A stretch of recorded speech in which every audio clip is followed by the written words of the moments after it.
Action with the government over the delay in implementing the NADCO report, citing the lack of transparency in the last general election, continued control of the devolved units and of course the functions of the national government, and failure to compensate the post-election violence victims during a public participation forum held in Migori Teachers Training College and of course organized by the NADCO committee.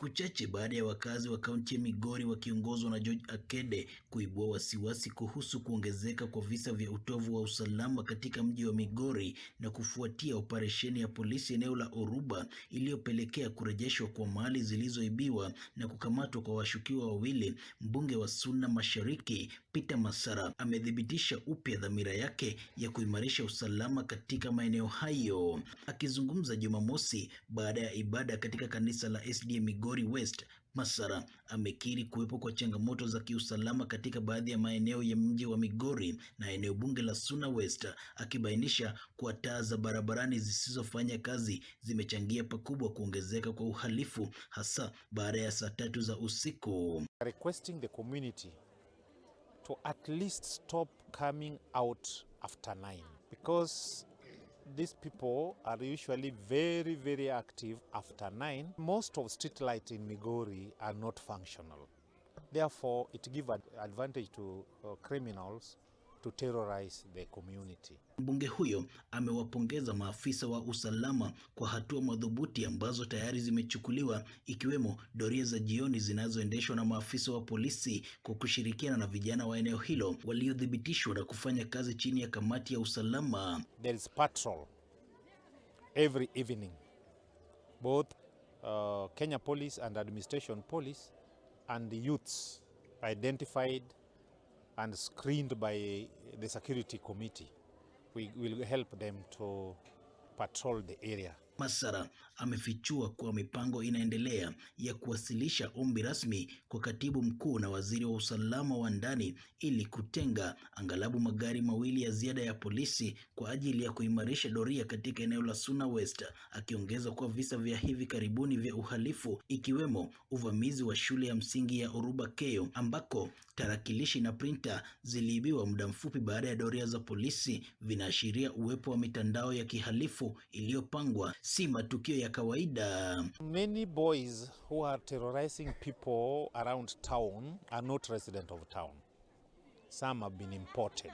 They have an organized means which these young criminals cannot do. Like today at 4, the police patrol until 4. Then at 4:30, these people are breaking into Oruba Keyo Primary School and they've stolen printers and computers. That means it's not just ordinary. It is extraordinary. Ili kudhibiti zaidi hali ya usalama, mbunge huyo ametangaza hatua mpya zinazokubaliwa na kamati ya usalama pamoja na wamiliki wa nyumba. Hatua hizo ni pamoja na usajili wa lazima ya wapangaji wote hata katika makazi yasiyo rasmi, kuwasilishwa kwa nakala za vitambulisho vya kitaifa kwa machifu na manaibu wao kwa ajili ya uhakiki, pamoja na ufuatiliaji wa karibu ili kuzuia kuingia kwa watu wasiojulikana au wa mpito. The security committee have agreed with the estate owners that each tenant must have an agreement, even if it is a shanty. Whoever is residing there must have an ID, and this photocopy of this ID must be deposited by the chiefs and assistant chief for verification. We don't want a scenario where somebody leaves by 3 in the morning, come by 11, tomorrow by 3. That way we don't know where he's working, what he's doing. That house is full of people. That one is not going to work here in Suna West.